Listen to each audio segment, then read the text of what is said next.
Hey, Baruch Levy, be here from Soul Centered. I am doing a do-over, learning a StreamYard. If you don't know StreamYard, it's pretty awesome. There's other versions of it, but you can go live on multiple platforms and still working out the technical kinks. It's amazing how much time technology is involved in our lives. I know mine.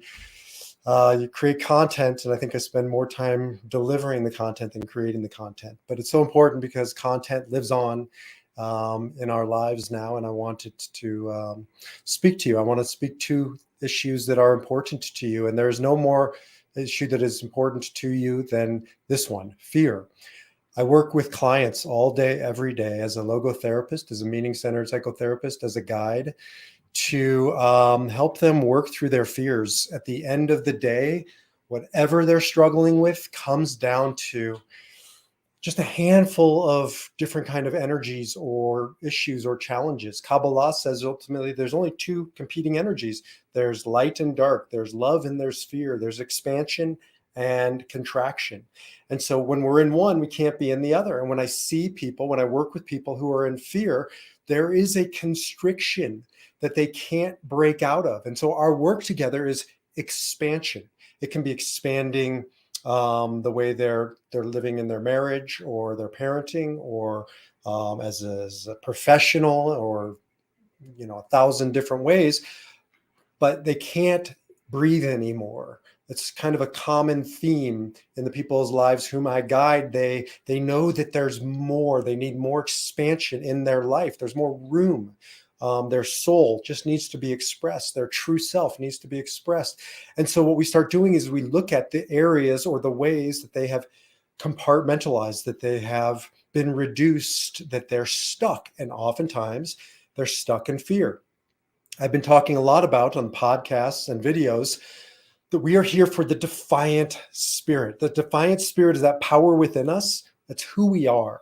And when we are stuck, we need to draw upon that spirit to shatter the boundaries, the containers that have been put upon us or that we've put upon ourselves.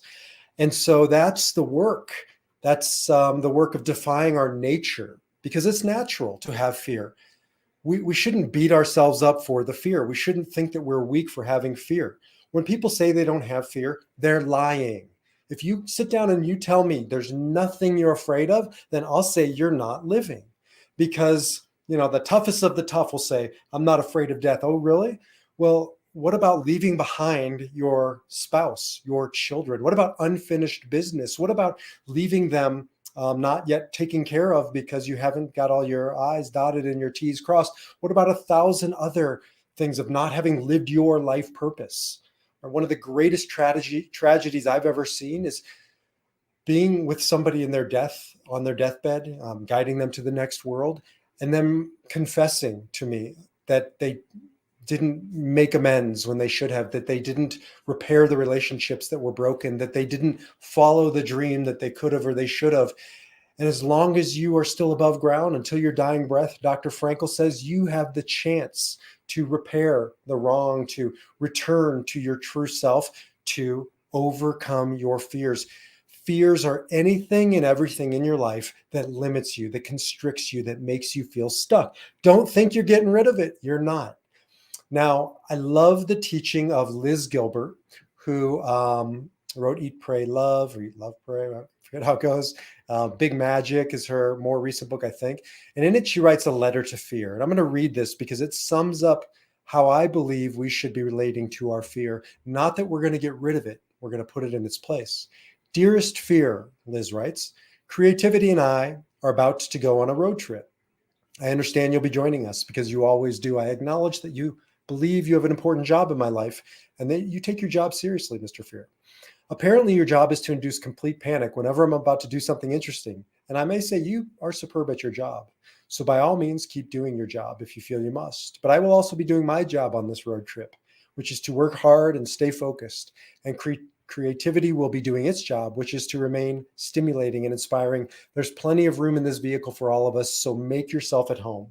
But understand this, creativity and I are the only ones who will be making any decisions along the way. I recognize and respect that you are a part of this family, So I'll never exclude you from our activities, but still, your suggestions will never be followed. You're allowed to have a seat and you're allowed to have a voice, but you are not allowed to have a vote. You are not allowed to touch the roadmaps. You are not allowed to suggest detours. You are not allowed to fiddle with the temperature. Dude, you're not even allowed to touch the radio. But above all else, my dear old familiar friend, you are absolutely forbidden to drive. This is how we need to handle our fear, to put it in the back seat, to not give it a veto, to give it a voice, to express its voice, but not to take over the wheel of our car and drive us in a direction we didn't mean to go. So often when I work with clients, what's happened is they've spent their lives reacting by that fear, through that fear, and ultimately turning the car in the direction subtly and slowly that they didn't mean to go. The work that we do, all of us should be doing in this life, is taking back the wheel and turning it into the direction that we want to head, that we choose. This is at the heart of logotherapy in our lives, that ultimately at the end of the day, that's all we have, is our ability to choose who's driving our car or who's not driving our car. You're not going to get rid of your fears, but you can learn to understand what it is, and that your fear is different than your spouse's fear, is different than your kid's fear, it's different than my fear. That's why I use the Enneagram, by the way. If you don't know the Enneagram, I've talked about it quite a bit, and I'll be talking about it a lot more. The Enneagram is an ancient personality, psychological, spiritual roadmap. There are basically 9 types. I'm not going to go into all of it, but there's another way to look at it too, and that there's really 9 expressions of fear. And so when I'm working with people, I saw a good friend of mine on Facebook a few minutes ago, and he's a 6. You know who you are. Lots of 6s, probably the most popular type. 6 is really defined by fear. And when they get into fear, it's an analysis paralysis. It's a spinning. And our job is to kind of look at where that's coming from and how to get him out of his head and back down into his heart over here at his 3 and express it, or up into his 9, his quiet space, and really a roadmap back there. Now, for me, my fear doesn't get into this analysis paralysis. Mine is more of a control issue. As an 8, when I feel out of control, I get scared. I feel fearful. I go into this fight or flight mode, usually fight as an 8, and I got to find my way out by getting quiet, coming down here to the 5. I work with a lot of 2s. 2s' fear oftentimes manifests around relationships and feeling, and it's a feeling-based type, that they are being marginalized in the relationship, that they're not needed in the relationship, they're being replaced in the relationship. And so really seeing how their fear starts manifesting. 9s oftentimes feel fear come up around conflict. 9s are the peacemaker. And so when you put your sights on peace and conflict presents itself, all of a sudden, whether you realize it or not, fear starts percolating. And if they're not conscious, fear will get them to avoid the conflict.